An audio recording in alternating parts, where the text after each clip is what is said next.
اللہ تعالیٰ فرما رہا ہے کہ کوئی نبی ہم نے ایسا نہیں بنایا کہ جس کا جسم کھانے کا محتاج نہ ہو، اور کوئی نبی ایسا نہیں بنایا کہ جو دنیا میں ہمیشہ زندہ رہے۔ اگر انبیاء کا یہ سٹیٹس ہے تو بابا تشائی کو، آپ کو کہتے ہیں جی بابا دھنکا جو ہے وہ 21 سال تک بغیر کھائے پیے زندہ رہا۔ اب دیکھیں بابا دھنکا، اس کا جسم اللہ نے ایسا بنایا کہ وہ 21 سال تک کوئی چیز کھا پی نہیں رہا، اور اللہ تعالیٰ انبیاء کے بارے میں کہہ رہا ہے کہ ہم نے کوئی نبی ایسا دنیا میں نہیں بھیجا کہ جس کا جسم ایسا بنایا ہو کہ وہ کھانے سے آزاد ہو، کھانا کھائے گا اور نہ وہ ہمیشہ دنیا میں رہنے والے تھے، موت بھی آئے گی۔ اب مجھے بتائیں کتابوں کا دین لینا ہے یا بابوں کا دین لینا؟ کتابوں کا دین تو یہ ہے۔ عیسیٰ ابن مریم کے بارے میں تو کلیئر کٹ آیا نا، عیسیٰ اور ان کی ماں کھانا کھایا کرتے تھے۔ ایسوں کو پوجتے ہو جو نہ تمہارے نقصان کے مالک ہیں نہ نفع کے۔ پوجنے کی بھی نفی آئی اور نفع نقصان دینے کی بھی نفی آئی۔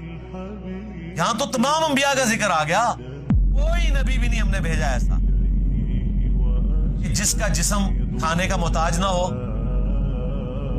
یا وہ ایسا ہو اس کا جسم کہ وہ پوری زندگی قیامت تک زندہ رہے۔ نہیں، دنیا سے سب چلے گئے۔ اس کے بعد پھر یہ کہنا کہ جی یہ بزرگ فوت نہیں ہوتے، پردہ فرما جاتے ہیں۔ پردہ فرما جاتے ہیں تو زندہ آدمی تو اپنی شلوار تو نہیں اتارنے دیتا، تو ان بزرگوں کی شلواریں کیوں اتارتے ہو غسل دینے کے لیے؟ بابا جی کو کہا کرو اٹھو تو غسل کرو، سیدھی سی بات ہے۔ زندہ آدمی اپنی تہمت اتارنے دیتا ہے؟ عبد القادر جیلانی کی شلوار جس بندے نے اتاری ہے تو کتنا بڑا گستاخ تھا وہ۔ اس کا کام تھا کہ وہ کہتا کہ حضرت آپ تو یہ روشن ضمیر ہیں، آپ نے قیامت تک کے لیے زندہ رہنا ہے، آپ نے تو پردہ فرمایا، تو چپ کر کے اپنی عزت بچاؤ تو آپ جا کے غسل کرو۔ شلوار بھی ان کی اتاری، قمیض بھی اتاری، غسل دیا، ٹھیک ہے جی، اور وہ بالکل سنت کے مطابق غسل دیا۔ وہ تو نبی اسلام کا خاصہ ہے نا۔ مولا علی نے کہا کہ میں نے جب نبی اسلام کے پیٹ مبارک پہ ہاتھ پھیرا تو اللہ کے نبی جو ہیں وہ دنیا میں بھی پاک تھے اور وفات کے بعد بھی پاک ہی تھے، آپ کے جسم سے کوئی فضلہ وغیرہ نہیں نکلا، ہر بندے کا نکلتا ہے۔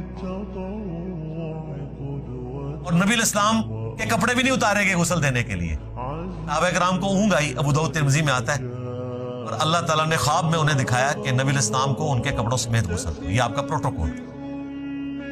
اس میں نے کہا تھا ہمارا امام وہ ہے جسے کپڑوں سمیت غسل دیا گیا، اور تم ان اماموں کے ماننے والے ہو کہ جن کی شلواریں اتاری گئی۔ لوگ کہتے ہیں جی سب بڑی گستاخی کر دی۔ گستاخی کے سچ بولنا گستاخی ہے؟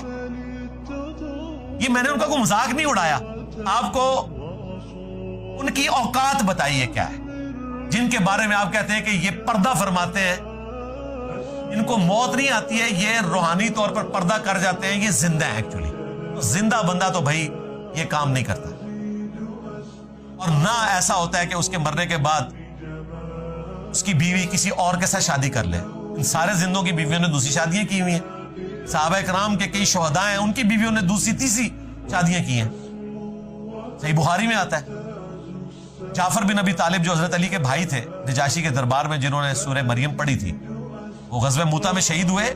جعفر طیار رضی اللہ تعالیٰ عنہ کی بیوی تھی اسما بنت امیس رضی اللہ تعالی عنہما وعلیہم السلام،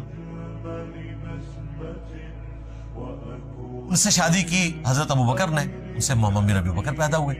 جب حضرت ابوبکر فوت ہوئے حضرت علی نے شادی کر لی، اور محمد بن ابی بکر کی پرورش بھی کی، اور اپنے جو بھتیجے تھے حضرت جعفر کے بیٹے عبداللہ بن جعفر، ان کی بھی تربیت کی۔ حالانکہ حضرت جعفر طیار شہید ہوئے تھے، شہید کی بیوہ کو تو پھر زندہ ہونے کی وجہ سے نکاح نہیں کرنا چاہیے۔ وہ زندگی اور ہے، یہ زندگی اور ہے۔ ان چیزوں سے باہر نکلیں۔ قرآن بالکل کوئی اور دین پیش کر رہا ہے، اور انہوں نے آپ کو بالکل کوئی اور دین بتایا جس دین کا کوئی لینا دینا نہیں ہے قرآن و سنت میں بیان کیے ہوئے دین کے ساتھ۔ قرآن و سنت تو بالکل واضح ہے۔ ہمارا امام وہ ہے جس کی قبر مدینے میں ہے صلی اللہ علیہ وآلہ وسلم، ان کا سٹیٹس بھی، باقی انبیاء کا سٹیٹس بھی اللہ تعالیٰ نے بیان کر دیا۔ وہ کھانا کھانے کے بھی محتاج تھے، اور وہ ہمیشہ اس دنیا میں رہے بھی نہیں، دنیا سے چلے گئے، جتنا عرصہ رہے کھا پی کر گزارا کیا،